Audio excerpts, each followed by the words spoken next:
Breakfast is widely touted as not only the most important meal of the day in general, but specifically in relation to weight loss.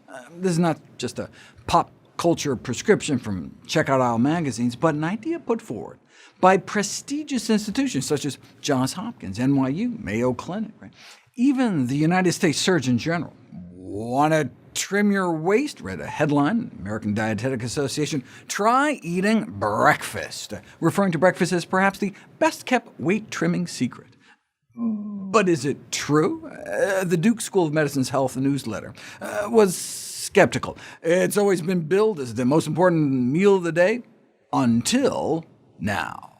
While it's widely presumed that eating breakfast protects against obesity, the belief is held up as a poster child of biased distortion of the scientific record. No one can argue that there isn't an association between body weight and breakfast. Studies have shown that obesity and breakfast skipping tend to go together beyond a shadow of a doubt. In fact, gratuitously so. By 1998, we already had what might be considered strong evidence of an association between breakfast skipping and obesity, but researchers continued to repeat such studies to the point of ridiculousness. This meta-analysis found that by 2011, the combined p-value had reached 10 to the negative 42. OK, what does that mean? Why is that ridiculous? In science, p-value refers to the chance of getting a result that extreme if, in fact, there really was no such effect. How small a chance is 10 to the negative 42? This is how small that number is. In other words, the probability that the association between obesity and breakfast skipping was just a fluke is less than the chances of winning the lottery not once, but 5 times in a row, and then subsequently getting struck and killed by lightning. OK, so the association between breakfast skipping and obesity is indeed beyond question. We know the association is true. People who skip breakfast are more likely to be overweight. That's beyond a shadow of a doubt. The question, though, is whether that ironclad relationship between breakfast skipping and obesity is actually cause and effect. To illustrate the difference between correlation and causation, let me share an example of the manipulation of science by the candy industry. The National Confectioners Association had the gall to warn parents that restricting candy may make their children fat. They justify this outlandish claim with this study that they funded, of course, that showed that candy-consuming children and adolescents were significantly less likely to be overweight and obese. The industry-funded researchers go on to imply that this exonerates candy, but what's more likely? That cutting down on candy led to obesity, or rather that obesity led to the cutting down on candy, right? In other words, the lower candy consumption may reflect the consequences of obesity, not the cause, right? As parents of obese children try to restrict treats.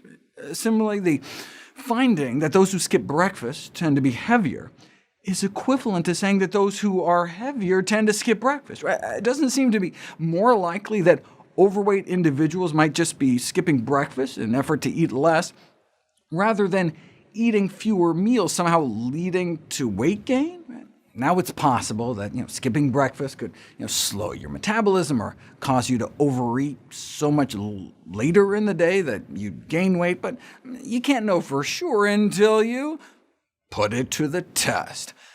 Sometimes randomized controlled trials are infeasible, impossible, or unethical. I mean, to test to see if parachutes save lives, you can't exactly boot half the people off a plane without them, but you could easily randomize people to eat breakfast or not, and just see what happens.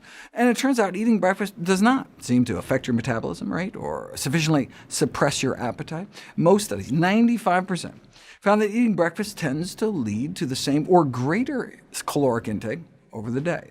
Even when people ate more at lunch after skipping breakfast, they didn't tend to eat an entire breakfast worth of calories more, and so ended up eating fewer calories overall. For example, feed people about a 500-calorie breakfast, and at lunch they may eat about 150 calories less than those randomized to skip breakfast, but they would still end up with about a 350-calorie surplus over the breakfast skippers. Does this then translate into weight gain over time?